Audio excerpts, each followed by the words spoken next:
MGR TV cinema நேயர்கள் வணக்கம். இன்றைக்கி நம்ம கூட சண்டை பயிற்சியாளர் ஜாகுவார் தங்கம் அவர்கள் இணைஞ்சிருக்காங்க. சார் வணக்கம் சார். வணக்கம் சார், நல்லா இருக்கீங்களா? சூப்பராக இருக்கேன் சார். நீங்கள் எப்படி சார் இருக்கீங்க? Super sir. அது என்ன சார் ஜாகுவார் தங்கம்? ஜாகுவார் தங்கம் முதல்ல எம்ஜிஆர் டிவி நேயர்களுக்கு வணக்கம் சொல்லிக்கல பெருமைப்படுறேன். ஏன்னா பொன்மனச்செம்மல், மக்கள் திலகம், எப்படி சொல்லிக்கிட்டே போகலாம். அவரோட டிவி, அவர் மாதிரி நீங்கள் புகழ் பெறணும், பெற்றுட்டீங்கன்னு நினைக்கிறேன். ஸோ அந்த டிவியில் பேட்டி கொடுக்க நான் பெருமை அடைகிறேன். அந்த நிறுவனத்தாருக்கும் தொழில்நுட்ப கலைஞருக்கும் அத்தனை பேருக்கும் கரங்கூப்பி சிறந்தாழ்த்து நன்றிகள் வணக்கம் சொல்ல பெருமை அடைகிறேன். ஓகே, சொல்லுங்கள் சார். ஜாகுவார். ஜாகுவார் அது என்ன சார் ஜாகுவார்? ஆக்சுவலாக என் பேர் தங்கப்பழம் சார். தங்கப்பழம். ஆமாம். ஊரில் நான் வந்து திருச்செந்தூர்னால் திருநெல்வேலி. நான் பிறக்கும்போது திருநெல்வேலி ஜில்லா, அப்புறமா தூத்துக்குடியாக மாற்றி இப்போ திருச்செந்தூர் இருக்கு இல்லையா, அங்கே திருச்செந்தூர்லேருந்து ஒரு 4-5 கிலோமீட்டர் எங்கள் வீடு. நான் 9வது பையன் எங்கள் வீட்டில். 7வது ஒரு பையன் பிறக்கும்போது அந்த பையனுக்கு வந்து முதுகில் அப்படியே வேலும் மார்பில் வந்து மீனும் இருந்திருக்கு. அதனால் பேர் வைக்கும்போது ஒரு 5 வருஷம் கழித்து பேர் வைங்க அப்படின்னு சொல்லியிருக்காங்க. அவருக்குள்ளே 5 வருஷம் கழித்து இறந்துட்டாப்ல அந்த தம்பி. அண்ணன் எனக்கு அவர். என்ன ஒன்று எங்கள் அம்மா அப்போல்லாம் கோயிலெல்லாம் போய் வேண்டுவாங்களா, வேண்டும் போது இன்னொரு பொண்ணு பிறந்துச்சு. எங்கள் அம்மா எனக்கு பையன் தானே கேட்டேன், பொண்ணு என்ன சொல்லும்போது இது எவ்வளோ பேர் நம்புகிறாங்கங்கிறதெல்லாம் தெரியாது. ஆனால் எங்கள் ஊரில் பயணி காய்ப்போம். எங்களுக்கு பனைமரம் நிறையா இருக்குது. அதில் பயணி காய்க்கும் போது அப்படியே வந்து அசிரியாக ஒரு வார்த்தை சொல்லியிருக்கு, உனக்கு ஒரு பையன் கொடுக்குறேன், அவன் பேர் தங்கப்பழம்னு வை அப்படின்னு சொல்லியிருக்காங்க. எங்கள் ஊரில் வந்து தங்கத்தமிழ் பாடி வரும் தங்கப்பழம் நீ முருகா அப்படின்னு பாட்டெலாம் இருக்கும். இப்போ அதை காணும் அந்த பாட்டை. ஸோ அப்படி வச்சதான் எனக்கு தங்கப்பழம். சினிமாவுக்கு வந்த பிறகு ஹிந்தி படம் தான் நான் ஃபஸ்ட்டு மாஸ்டராக பண்ணேன். மீனா பஜார்னு ஒரு ஹிந்தி படம் தான் ஃபஸ்ட்டு மாஸ்டராக பண்ணும்போது அங்கே போனால் அவங்களுக்கு தங்கப்பழம்னா புரியல, ஹிந்தியில் யாருக்கும் தெரியல. அப்போ அவங்க கராட்டே தங்கம், ஜூடோ தங்கம், தண்டர் தங்கம் அப்படிலாம் சொன்னாங்க. அது என்னமோ எனக்கு கரெக்டாக வரல. அப்புறம் ஒரு நாள் வெள்ளிக்கிழமை ஒரு 12:15 மணி இருக்கும் நைட்டு. டைரக்டர் அப்படி உட்காந்து ஜாகுவாருங்க வாங்க அப்படின்னாரு. யாரை கூப்பிட்றான்னு கேமராமேன்ட்ட போய் கேட்டேன். உங்களை தான் கூப்பிட்றேன் நினைக்கிறேன், போங்க அப்படின்னாரு. இல்லை சார், வேறு ஏதோ பேர் சொல்கிறாரு. திருப்பியும் ஜாகுவாருங்க வாங்க, என்னையான்னு கேட்டேன். நீங்கள் தாங்க வாங்கினாரு.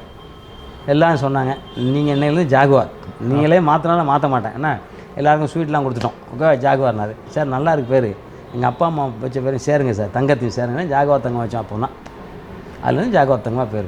Okay sir. நீங்கள் முத சினிமாவுக்கு எப்படி வந்தீங்க சார்? சினிமாவுக்கு வந்து சார், நான் வந்து சினிமாவுக்கு வரணும்னு நினைக்கல.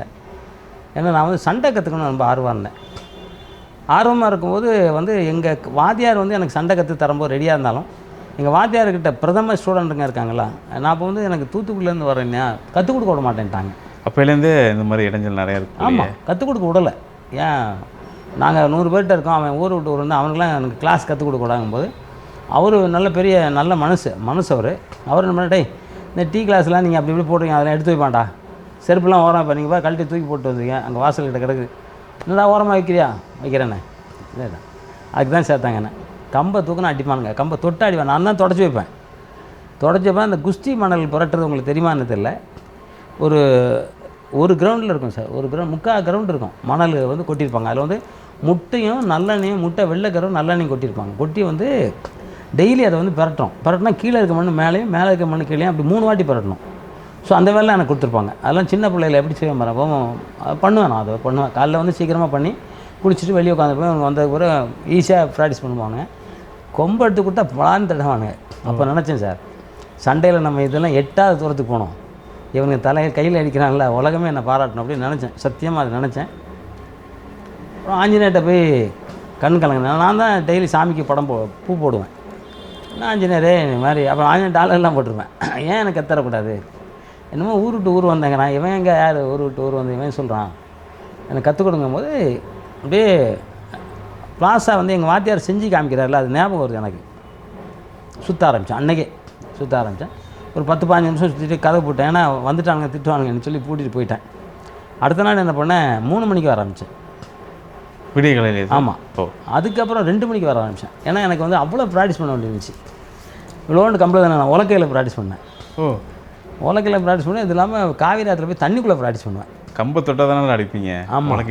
என்னடா பண்ண முடியும் அப்படின்னு ப்ராக்டிஸ் பண்ணிகிட்டே இருந்தேன் சார். நான் சுற்றுவேன், யாருக்குமே தெரியாது, இவனுக்கு யாருக்கும் தெரியாது. எக்ஸசைஸ்லாம் வந்து அப்போ 3000 தண்டால் அடிக்க ஆரம்பிச்சிட்டேன். தண்டாலே 5000 போய்ட்டு 3000 தண்டால் ரெகுலராக அடிப்பேன். அதில் தான் வந்து திருச்சியில் வந்து தேவர் காலில் வந்து பரிசு வாங்கினேன். வாங்கிட்டு இப்போ வந்து பண்ணிகிட்டே இருக்கும்போது ஒரு நாள் வந்து எங்கள் வாத்தியார் வந்து ஒரு 20-30 அடியில் ஒரு முள்ளு வேலி கட்டி வச்சுருப்பாங்க. அதை வந்து இழுப்பார் கம்பி கட்டி. அதுக்குள்ளே ஓடி போயிடணும், இல்லைன்னா பட்டுரும். யாருமே ஓடினதில்லை. அன்றைக்கே 4 பேர் பண்ணிட்டு, டேய் தங்கம் அப்பலாம் நீ பண்ணுறியான்னாரு. நான் பண்ணுறேன், நீ சொன்னால் நான் பண்ணுறேன், நான் பண்ணுறா அப்படின்னாரு. நான் எப்பவுமே இடுப்பில் ஒரு திருக்கவாலம், ஒரு ரெட் கலர் துண்டை முதல்ல திருக்கவால் கட்டியிருப்பேன், அப்புறம் ரெட் கலர் துண்டு கட்டியிருப்பேன். துண்டை எடுத்து அப்படியே சுற்றினேன். கிண்டல் பண்ணேன், காலை கையால் ஓட போகிறான் போகிறேன்னு கிண்டல் பண்ணாங்க. நான் நினச்சேன் உனக்கு டெக்னிக்கல் தெரியும், எனக்கு டெக்னிக் தெரியும். என்னடா இழுக்கட்டு ஓடுறேன், சரிண்ணா அப்படின்னேன். இழுத்தாரு, நான் திரும்பி நின்று பிடிச்சேன் கையால். சூப்பரானு கை தட்டினார். இதாண்டா எதிர்பார்த்தேன். சண்டை கற்றுக்கிட்டோம்னா பயந்து ஓடக்கூடாதுடா, டெக்னிக்கலாக பண்ணா, நீ டெக்னிக்கலாக பண்ணாடா, வெரி குட்ரா, சூப்பர்ரா அப்படின்னு எல்லாம் வைத்தறிச்சிட்டானுங்க அவனுக்கு எல்லாம். ஆனால் அதான் அந்த இது எனக்கு சொல்லி, ஏன்னா எங்கள் அம்மா அப்பாவே எனக்கு சொன்னது என்னென்னா, அடி வாங்கிடக்கூடாது, அடி ஓடியாக இருக்கணும் அப்படின்னு தான் சொல்லி வளர்த்தாங்க என்ன. ஏன்னா தெரியும் உங்களுக்கு தூத்துக்குடி மாவட்டம் எப்படி இருக்குன்னு தெரியும் இல்லையா? அந்த மாதிரியே தான் நான் வளர்ந்தேன். அதுக்கப்புறம் வந்து ஒரு சப்பரம் தெரியும்ல அவங்களுக்கு, வரகநேரில் சப்பரம் வருது. அங்கெல்லாம் அப்போல்லாம் பொழுதுபோக்கே சிலம்பம் விளையாடுறது, சப்பரம் இது மாதிரி விளையாடுறது தான் வேலை. சனி ஞாயிறு குஸ்தி பண்ணுறது தான் வேலை. இப்போ நாங்கள் சப்பரம் வந்து விளையாடிக்கிட்டே இருப்போம். எங்கள் வாத்தியாருக்கு அடுத்தாப்பில் இருப்பாங்கள்ல, ஒரு சட்டாம்பளைன்னு சொல்லுவாங்க. அவர் வந்து வெளியூர்லேருந்து வந்தவன்கிட்ட தோத்துட்டார், அடித்து கம்பெல்லாம் தட்டி விட்டார். அந்த ஆப்போசிட் வந்தவர் அவர் ஒரு மாஸ்டர் சைலண்டு. ஏன்னா அந்த இடத்துல எல்லாருக்கும் அவர் யாருன்னு தெரியும். என்னடா இவரை அடிச்சிட்டாங்கன்னா எல்லாம் சைலண்டு. இப்போ நான் இப்படி குத்தச்சு உட்காந்துருக்கேன். உட்காந்தோன்னா நான் சொல்கிறேன், இவன் மட்டும் என்கிட்ட கிடச்சானா நான் ஊர் வரைக்கும் வரட்டி விட்டுருவேங்கிறேன். என் பக்கத்தில் நம்பிக்கையில் சார் சொன்னீங்க. நான் தான் என் சுற்றுற வேகத்துக்கு எவனை சுற்றவே முடியாத. நான் சிலம்பு சுற்றுறேன்ல, யாருமே என் வேக சுற்றுவேன், சவுண்டு மட்டும் தான் கேட்கும். அது மாதிரி தண்ணிக்குள்ளெல்லாம் சுற்றுவேன்ல, அதை நம்பிக்கையில் சொல்கிறேன். அது இல்லாமல் எங்கள் வாத்தியார் கற்றுக்கிட்டு எல்லாம் நான் கற்றுருக்கேன். ஏன்னா அவர் சொல்லிக் கொடுத்த எல்லாமே நான் கற்றுருக்கேன். இவனுக்கு கற்றுக்க மாட்டேன், இவனுக்கு வந்து தண்ணி தம் அடிப்பான், நான்லாம் கிடையாது. இது மட்டும் தான் எனக்கு வேலை. கரெக்டான கேள்வி. எந்த நம்பிக்கையில்னா, நான் ஃபஸ்ட் டைம் விளையாட போகிறேன். நான் ப்ராக்டிஸ் பண்ணும்போது எதிரி ஒருத்தர் இருக்கான்னு நினச்சி தான் ப்ராக்டிஸ் பண்ணுவேன். இப்போ அடித்தானா அதை எப்படி பிளாக் பண்ணுறது, ஏன் வேறு டெக்னிக்கல் என்ன, ஒரு அடிக்கு 16 பிளாக் இருக்குது. 16 பிளாக் எப்படி இப்போ குஸ்தி பண்ணனா மறுப்போர் எப்படிலாம் பண்ணலாம். எனக்கு ஆள் இருக்காது, நானே ஏத்தாப்பில் ஒரு ஆளை இது பண்ணிக்கிட்டு அவர் கூட ஃபைட் பண்ணுவேன். அப்படி தான் நான் பண்ணிக்கிட்டு இருந்தேன். இப்போ வந்து அவர் விளையாடுறது எங்கள் வாத்தியார், டேய் எழுதுறா அவனை அடிச்சுட்டு விடானார். அண்ணா நீங்கள் சொன்னால் அடிப்பேன் நான். எப்படிடா அப்படின்னாரு. நீங்கள் சொல்லி பாருங்க அண்ணே. சரி ஆடுறா அப்படின்னா உடனே அந்த தொடத்தட்டி ஒரு சலாம் இருக்குது பார்த்துங்க, அது வந்து பர்ஃபெக்டாக எடுத்தேன். எல்லாம் அசால்ட்டாக எடுப்பாங்க, போதையிலையில் எடுப்பாங்க. நான் அப்படி பர்ஃபெக்டாக அப்படி ஆஞ்சினவர் அப்படின்னு நான் அப்படி எடுத்தேன். இது வந்து நான் பக்ரிகளெல்லாம் கைத்தட்டு எடுத்துகிட்டு, ஆனால் கம்பை எடுத்து கொடுங்கண்ணே அப்படின்னா. ஏன்னா கம்பை எடுத்து தொட்டு அடிப்பானுங்களா, கம்பை எடுத்து கொடுத்தாரு. கம்பை வாங்கிட்டு அப்படியே ஒரு காலில் வச்சு என் நெத்தி வந்து அவர் கட்டை வர 2 கட்டை வர உழுந்து படுத்துட்டேன். நெஞ்சானே படுத்துட்டேன். எழுந்துடுறா அப்படின்னா கண்ணு கலங்கிட்டார். யாருமே அவர்கிட்ட அப்படி செய்யலை. ஏன்னா அடுறா அடுறா அப்படின்னாரு. அவருக்கும் நம்பிக்கை இல்லை. நான் செலாம் வருஷ பறவை செலாம் வருஷன்னு ஒன்று இருக்குது, எங்கள் வாத்தியார் நல்லா பண்ணுவார், அதை நான் பண்ணேன். என் பசங்க அந்த பசங்க கூட பண்ண மாட்டானுங்க. இவனுங்கெல்லாம் நினைக்கிறாங்க வாத்தியார் தான் தனியாக சொல்லி கொடுத்துருக்காருன்னு நினைக்கிறானுங்க. அவர் நினைக்கிறார் இவன் எப்படிதான் கற்றுக்கிட்டான்னு நினைக்கிறாரு. சலான்னா கம்பு கண்ணுக்கு தெரியாத அளவுக்கு, சும்மா அப்படியே சுற்றுறதுனால இல்லை, கண்ணுக்கே தெரியாது. சவுண்டு மட்டும் தான். இங்கே என்ன கூட்டம்லாம் 10 அடி தள்ளி போச்சு. அது எதைங்கெல்லாம் கூட தள்ளி போயிட்டானுங்க. அதை வணக்கம் எடுத்து நின்னோடனே அப்படி திரும்பி பார்த்தா இவன் யாரும் காணும், விளையாடுறவன் சண்டை பொண்ணெல்லாம் அவன் காணும். வாங்க அப்படின்னு கூப்பிட்டேன். இல்லை நான் நீங்களே ஜெயிச்சிட்டிங்க, அதெல்லாம் கிடையாது, சண்டை போடணும் அப்படின்றேன். ஏன்னா எங்கள் வாத்தியார் இருக்கார் இல்லையா, வா ஒரு அறுப்பு வரிசையில் ஒரு பாடம் இருக்குது, அது பண்ணேன். அது வந்து தெரிஞ்சவங்க மட்டும் தான் கட்ட முடியும், எல்லாம் கட்ட முடியாது. அந்த பாடமே அப்படி தான், அறுப்பில் அது பாடம் பண்ணி ஒரு வீச்சு எடுத்தேன். கம்பு விட்டான், பறந்து விட்டான்.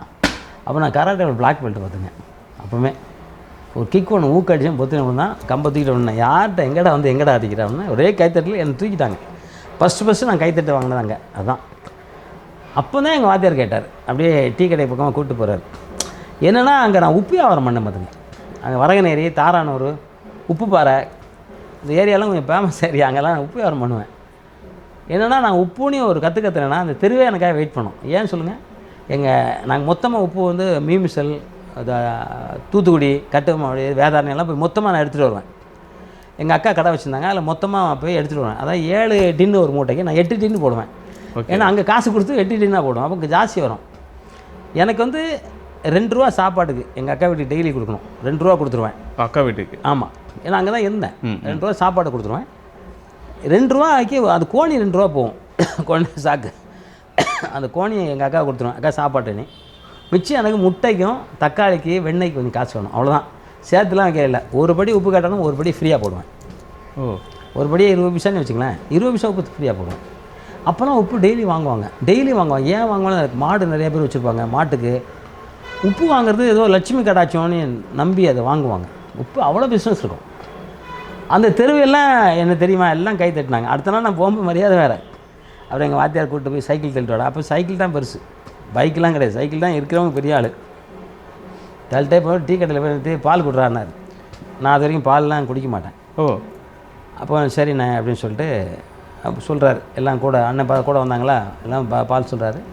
எல்லாம் வாங்கி குடிக்கிறாங்க. எனக்கு பால் வாங்கி அவர் கையால் கொடுக்குறாரு. வாங்கி வச்சுருக்கேன், அப்படி குடிக்கல. அவரும் குடிக்கல, நானும் குடி, மற்ற எல்லாம் பசங்கள்லாம் குடிக்கிறாங்க. குடுறானாரு. இல்லைண்ணே நீங்கள் குடிங்கண்ணே. நான் எங்கள் வாத்தியார் கடைசி நான் அவர் முன்னாடி உட்காந்ததே இல்லை. தண்ணி கொடுத்தாங்கன்னா அவர் குடிச்சப்போ தான் நான் குடிப்பேன். நீங்கள் ஒரு இடத்துக்கு போகிறோம், நீங்கள் தண்ணி தரீங்க 2 பேருக்குன்னு அவர் குடிச்சப்போ தான் குடிப்பேன். அது என்னமோ அப்படி இருந்துட்டேன், குரு பக்தியாக இருந்தேன். ஸோ அப்படிங்கும்போது தண்ணி குடுறாங்கும்போது டீ பால் குடுறாருன்னு இல்லைண்ணே நீங்கள் குடிங்க. ஏன்டானார். இல்லை நீங்கள் குடிக்காம நான் பண்ணேன். அது குரு பக்தின்றீங்களா சார்? ஆமாம். இப்போ அந்த குரு பக்தி இருக்கா? இல்லை சார், யார்ட்டையும் இல்லை. நான் அப்படி தான் சார் எனக்கு இருக்குது. ஆனால் எல்லாருக்கும் இருக்கான்னு எனக்கு தெரியல. ஏன்னா இப்போ சாராயம் வாங்கி கொடுத்தா தான் கத்தே தராங்க, கஞ்சா வாங்கி தானே சாராயம். அப்படி எல்லோரும் அப்படி சொல்ல முடியாது. சில நேர்மையான மாஸ்டர்ஸ் இருக்காங்க, நல்ல நேர்மையான ஸ்டூடெண்ட்டும் இருக்காங்க. எல்லாரையும் அப்படி சொல்ல முடியாது. ஆனால் 80% அப்படி இல்லை. அப்போ எப்படின்னாக்கா வாத்தியார் முன்னாடி அப்படி தான் சார் நிற்போம். அவர் எங்களை கை கட்ட சொல்ல மாட்டார், நாங்கள் அவருக்கு மரியாதை கொடுப்போம். ஏன்னா எங்களை தவிர அவர் யார் மரியாதை கொடுக்குறது? மரியாதை கொடுப்போம். அவர் முன்னாடி வேஷ்டியை அவுத்து விட்டு தான் தூக்கி கட்ட மாட்டோம். அவர் முன்னாடி சட்டை காலர் அப்படி போட மாட்டோம், ஃபுல் பட்டனை போட்டுக்குவோம். அது மாதிரி ஒரு பெரிய ரூல்ஸ் அண்ட் ரெகுலேஷன்ஸ் அவர் சொல்லலைனாலும் நாங்கள் அதை கடைப்பிடிச்சோம். ஸோ அதில் அவர் சொன்னார், என்னடா எப்படா நீ இது விளையாண்டா, எனக்கு ஆச்சரியமாக இருக்குடா அப்படின்னாரு. யார்கிட்ட கற்றுக்கிட்டான்னு கேட்டார். உங்கள்கிட்ட போனேன். நான் தான் உனக்கு கற்றே தெரியலடா. கற்று தரலண்ணே, நீங்கள் டெய்லி செய்கிறீங்களா, நான் பார்க்குறேன்ல, பார்த்து அதை வச்சு கற்றுக்கிட்டேண்ணே. டெய்லி சொல்லி கொடுங்க, அவனுக்கு வரலையடா, உனக்கு எப்படிடா அப்படின்னாரு. சொன்னேன், மாதிரி கடவுள்கிட்ட அழுதண்ணே, உங்களை நினச்சி அழுதேன், எனக்கு வந்துச்சு. இன்றைக்கி வரைக்கும் நல்லா சுற்றுறேண்ணே. 2 மணிக்கு கிளாஸ். என்ன 2 மணிக்கா? 2 மணிக்கு வருவேண்ணே. 5 மணி வரைக்கும் பண்ணிவிட்டு தொழிச்சிட்டு கதவை பிடிச்சிட்டு வெளியே வந்து உட்காந்துக்குவேன். வரும்போது புதுசாக திறந்து உள்ளே போவேன், கோலம்லாம் போடுவேன். சரிடா, வர்ற வேலைக்கிழமை நீ வாடா, எனக்கு ஒரு பட்டு வேஷ்டி பட்டு சட்டை அதெல்லாம் அந்த காலத்தில் உண்டு. இந்த பழத்தட்டுலாம் வேணும்னாரு. ஏன்டா அப்போ நான் சம்பாதிக்கிறது அதுக்கு சரியாயிடும்.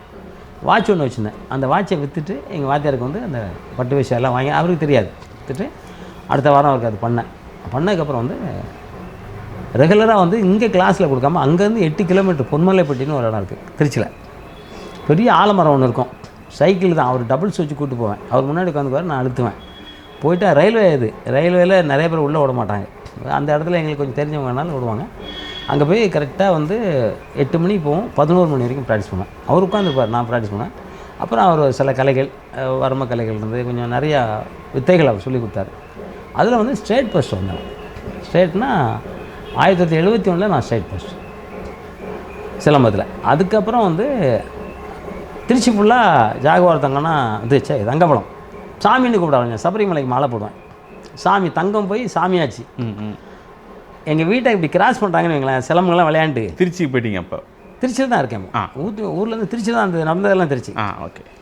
அந்த எங்கள் ஏரியாவை தாண்டி போனாங்கன்னா சிலம்பெல்லாம் விளையாண்டாங்கன்னா நான் இல்லைன்னா, நான் இருந்தால் எனக்கு கூப்பிட்டு மாலை போடுவாங்க. நான் இல்லைன்னா எங்கள் வீட்டு கதவில் ஒரு மாலை போட்டு போவாங்க. அப்படி ஃபேமஸ் ஆகிட்டாங்க. இப்போ அதனால தான் அது ஜாகுவார் நான் படம் எடுக்கிறேன். அதுதான் படம். நான் ஹீரோவாக நினைக்கிறேன், அந்த படம் தான். இப்போ எம்ஜிஆர் அவர்கள் வராங்க திருச்சிக்கு. வரும்போது அவர் முன்னாடி விளையாடணும், யார் விளையாண்டா நல்லாயிருக்கும்னு என்ன செலக்ட் பண்ணுது திருச்சியே. நான் விளையாடுறேன், கவசக்கலைன்னு ஒரு கலையை விளையாடுறேன். அது செங்கல் பட்டால் நான் செங்கல் தூக்கி எறிஞ்சால் நம்ம மேலே படாது, நம்ம நடுவில் சுத்தம், அவ்வளோதான். இப்போ தலைவர் இருக்கிறனால புளியங்கொட்டை தூக்கி அடிக்கிறாங்க. இந்த குறுக்க வர இந்த படத்துக்கு இந்த கோவில் படத்தில் வடிவேல சுற்றும் போது இளநியை கொண்டு அந்த மாதிரி அது டூப்ளிகேட்டு, இது ஒரிஜினல். நான் சுற்றுனதை தலைவர் மேலேன்னு தலைவர் நம்மளை பார்ப்பாராங்கிறதில்ல, அவர் நம்ம பார்க்க முடியுமாங்கிற ஏக்கத்தில் இருந்தாலும் என்ன அவர் பார்த்துருக்கார். சுற்றி முடிச்சு நின்று அப்படி வணக்கடுது நின்னோடனே அவர் கையை அப்படி பிடிக்குது. யாருன்னா தொழிலாளர் நல அமைச்சர் மிஸ்டர் ராகவானந்தம். அப்போ மேடை கூப்பிட்டு போகிறார். அப்படியே இவ்வளோ பக்கத்தில் தலைவர் பக்கத்தில் நிற்கிறேன். பார்க்க முடியுமான்னு நினச்சது எவ்வளோ நான் எம்ஜிஆரோட தீவிரமான ரசிகன். பார்க்க முடியுமான்னு நான் அவரை பார்க்குறேன். எனக்கு அழுக தான் வந்த வழி, அவர்கிட்ட பேசவே முடியல. என்ன பண்ணுறான்னு கேட்குறாரு. என்னை கட்டிப்பட அணைச்சிட்டார். அணைச்சிட்டு மூச்சு வாங்கல அப்படியே தடவி விட்றாரு. தடவி விட்டு கொஞ்சம் ரிலாக்ஸ் ஆனவொடனே என்ன பண்ணிக்கிட்டு இருக்காருன்னாரு. ஐயா உங்கள் மாதிரி தான் ஐயா, தப்பு பண்ணால் போய் அடிப்பேன். தப்பு பண்ணால் அது படம் தானே, அதான்யா உண்மையிலே வந்து எவனா தப்பு பண்ணுவான் அவனை அடிப்பேன்யா, காசு வரேன். சிரித்து அவர் சரி நீ காலையில் அங்கே வா ரூமுக்கு ஹோட்டலுக்கு சொல்லி அங்கே வந்துடுன்ட்டார். காலைல அங்கே போனேன். அவர் 6 மணிக்கு வர சொன்னார். நான் 5 மணிக்கெலாம் போயிட்டேன். ஆனால் அவர் பார்க்க முடியல, நிறையா போலீஸ் இருந்தாங்க. போலீஸ்னால் எனக்கு பயம். ஏன் சொல்லுங்கள், எல்லாரையும் அடிப்பேன். போலீஸ் தப்பு பண்ணுறவங்க வேணால் தான் அடிப்பேன், கேள்விலாம் கிடையாது, அடி தான். ஆனால் அதில் வந்து கம்ப்ளைண்ட்டும் என் மேலே நிறைய கம்ப்ளைண்ட் இருந்துச்சு. ஸோ ஆனால் ஒரு நம்மளை பிடிக்க தான் அவளை போலீஸ் நிற்கிது போல நினச்சி நான் போகலை. எங்கள் தொகுதி எம்எல்ஏ முஸ்ரிபுத்தன் அவர் வந்தார். இன்னும் இங்கே நிற்கிறார் தலைவரை. ஒன்று 6 மணிக்கெலாம் அவர் சொன்ன இவ்வளோ நேரம் நிற்கிறியா, தலைவர் பயங்கர கோவப்படுவார் அப்படின்னாரு. அவர் அகில உலக எம்ஜிஆர் ரசிகமன்ற தலைவர் ப்ளஸ் எங்கள் தொகுதி எம்எல்ஏ, எங்கள் தொகுதிக்கு எம்எல்ஏ.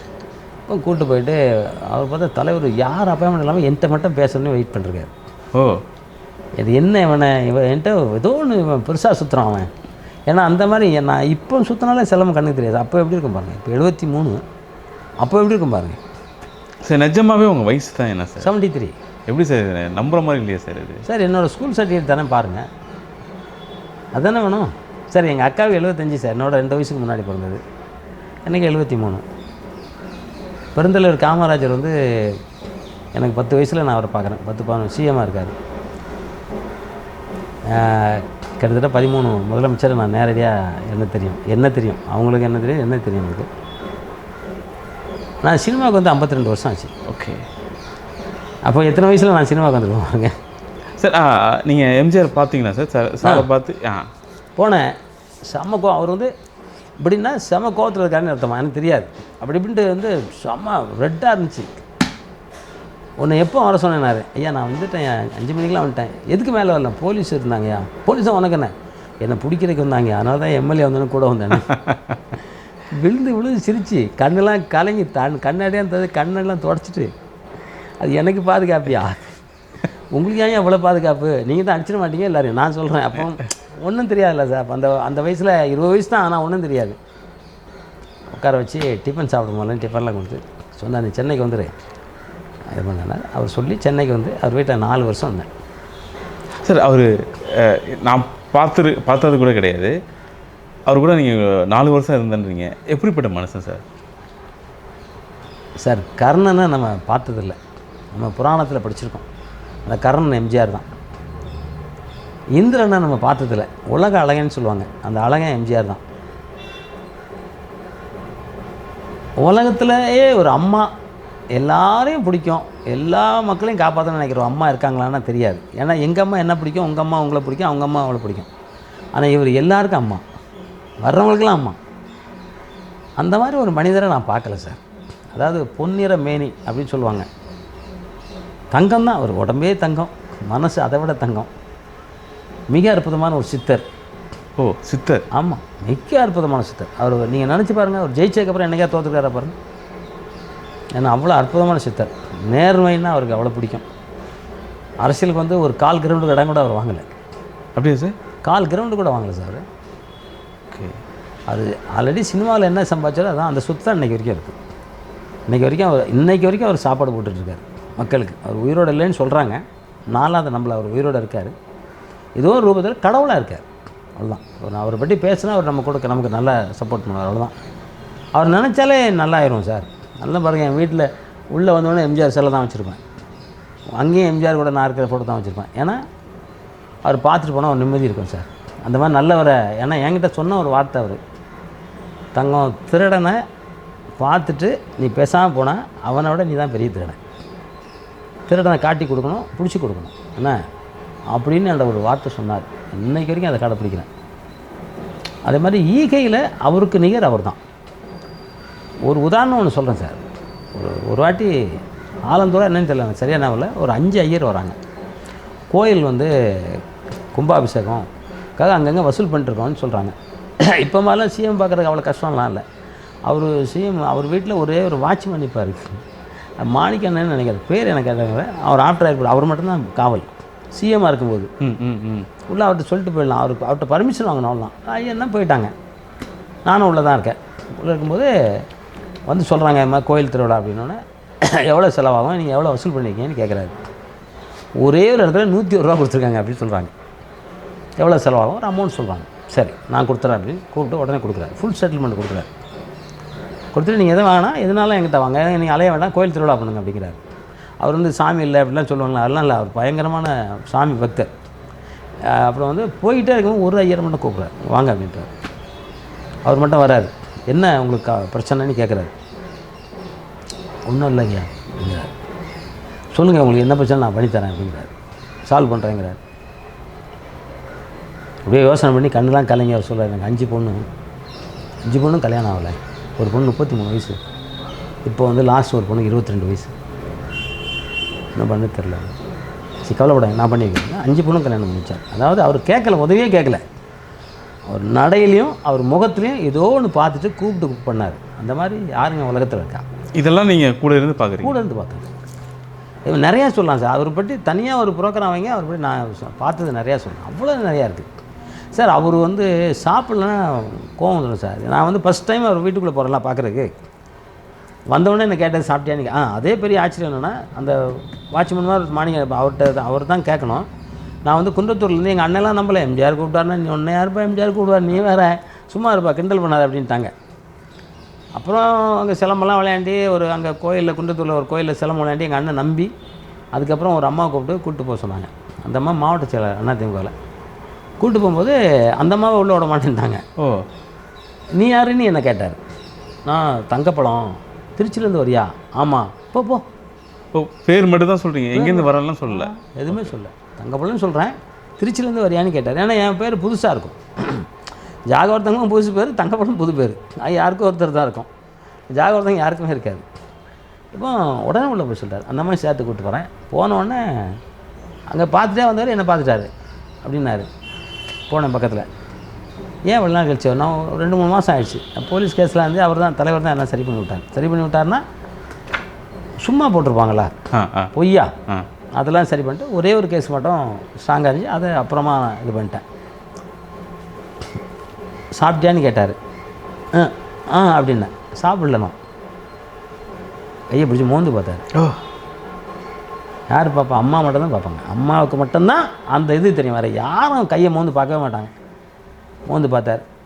பார்த்துட்டு ஒழுங்காக சாப்பிடு அப்புறம் பேசிக்கலான்னு ஃபஸ்ட்டே வந்துங்க திருச்சியிலேருந்து சாப்பிடு அப்படின்ட்டு போயிட்டார் கோட்டைக்கு. அப்புறம் சாப்பிட்டு அந்த அம்மா அப்போ தான் எம்ஜிஆர் கூடலாம் ஃபோட்டோ எடுத்தாங்க. அது வரைக்கும் அந்த அம்மா ஃபோட்டோவே எடுத்தது இல்லையா. அந்த அம்மா குன்றத்தூரில் போய் ஃபேமஸ் ஆகி போச்சு. அவனால் தான் அந்த பையனால் தான் நான் எம்ஜிஆரை பார்த்தேன் அப்படின்ட்டு. அதுலேருந்து ஒரு 4 வருஷம் சார். நான் சண்டில் ஒரு 1.5 வருஷத்தில் சேர்த்து விட்டார். இருந்தாலும் அவர் வீட்டில் தான் இருந்து சாப்பிட்டு போய் அப்படியே 4 வருஷம் அவர் கூட தங்கிறீங்க. எப்படி சார் இருந்துச்சு சார்? அது வந்து ஒரு கோயிலில் இருக்கிற மாதிரி சார். கோயிலில் போனால் எப்படி நமக்கு இருக்காதோ, இப்போ திருச்செந்தூர் போகிறோம் அப்படியே கோயிலில் உட்காந்து அப்படியே உட்காந்து பழனி போகிறோம் அப்படியே ஒன்றும் தெரியாது. அது மாதிரி அவர்கிட்ட உட்காரணும் ஒன்றுமே தெரியாது சார். அவர் வந்து அதே ஒரு இடமே கோயில் சார். அவர் அண்டர் கிரவுண்டில் தான் தியானம் பண்ணுவார். அண்டர் கிரவுண்டு பள்ளம் வெட்டி அதில் ஒரு உள்ள கோயில் மாதிரி வச்சுக்கோங்க. அம்மா படம், ஒரு சித்தர்கள் படம் கொஞ்சம் இருக்கும். அதில் தான் அவர் பூஜை பண்ணுவார். நாங்கள்லாம் கூப்பிட்டு போவார். வேறு யாரையும் கூப்பிட்டு போக மாட்டாராம். கூப்பிட்டு போயிருக்காரு. ஸ்விம்மிங் பூல் அவர் வீட்டில் இருக்குது தெரியுங்க, பார்த்தீங்களா? அந்த ஸ்விம்மிங் பூலில் குளிப்பார். குளிக்கும்போது கத்திலாம் செய்ய சொல்லுவார். என் கூட கத்தி ஃபைட் பண்ணுவார். அவர் ஸ்டைலு அவர் வேகம்லாம் யாருக்குமே கிடையாது. அப்படின்னா கத்தி பறந்துடும். அவர் சிகப்பாக இருக்கான்னு கை கொடுத்தேன், கையை முறிஞ்சிட்டு போச்சு. அவ்வளோ பவர் வருது. எக்ஸசைஸ் அவ்வளோ பாடி சார். அவர் நல்ல அது நல்ல அப்படியே பேப்பர் படித்து என்கிட்ட நிறையா பேசுவார் சார். நிறையா விஷயங்கள் சொல்லுவார், நிறையா பேசுவார். கலைஞரை பற்றிலாம் அவ்வளோ அன்பாக பேசுவார். இதை தான் சார் கேட்கணும். கலைஞரை பற்றி என்ன சார் சொல்கிறார்? கலைஞர் வந்து சார் ஒரு வாட்டி வந்து அவருக்கு கட்சிக்காரர் உள்ளே வந்தார். நாங்கள் ஸ்விம்மிங் பூல்கிட்ட உட்காந்துருக்கோம். அவர் சொல்லும்போது கருணாநிதி இருக்காரோன்னு சொல்லிட்டார். எந்திரிச்சோன்னு அடி. கருணாநிதி கலைஞர் என்னங்க அவர் பேரை சொல்கிறேன், நீ பேரை சொல்கிறக்கு நீ பெரியாளா? நாங்கள் 2 பேரும் இப்போ அரசியலில் பிரிஞ்சிருக்க போலே அவர் பேரை நீ சொல்லக்கூடாது. யார் உனக்கு அந்த உரிமையை கொடுத்தது? அப்போ தான் சொன்னார், நான் ராமச்சந்திரன் நடிக்கலைன்னா கதை வசனம் எழுத மாட்டார் அவர். ஓ, அவர் கதை வசனம் நடிக்க மாட்டார். அப்படி ஒரு காலகட்டமாக அப்படி 2 பேரும் அன்பாக இதேன்னு சொன்னார். கலைஞரும் அதை சொன்னார். கலைஞர்கிட்ட பேசும்போது ஒரு வாட்டி அவரும் சொன்னார். ஆமாம் சார், நீங்கள் 2 பேர் கூடமே 2 பேரில் எல்லாருக்கிட்டையும் சிஎம் ஜெயலலிதா ஒரு வருஷம் பாதுகாப்பில் இருந்தேன். பாதுகாப்பில் கலைஞர் அவர் எப்படி அன்பாக இருக்கேங்கிறீங்க. ஒரு தகராறு சார், படைப்பாளி பெப்சின்னு ஆரம்பிக்கப்போ என்னை கடத்திட்டு போயிட்டாங்க. உங்களையே சார்? ஆமாம். ஓகே. அந்த சரவணாபுரம் ஹோட்டல் இல்லையா, அது பக்கத்தில் நான் பைக் வச்சுருந்தேன். பைக்கில் வரும்போது ஒரு 2 ஆட்டோ வந்து வழிமறிச்சாங்க. இறங்குறவங்கள கத்தி வச்சுட்டாங்க. ஒழுங்காக வண்டியில் ஏறுறா அப்படின்ட்டாங்க. சரி, ஃபுல் போதையில் இருக்காங்க. இது பண்ணால் குத்திடுவானுங்க, நல்லா தெரியும். சரி ஓகே, வண்டியில் ஏறிட்டேன்.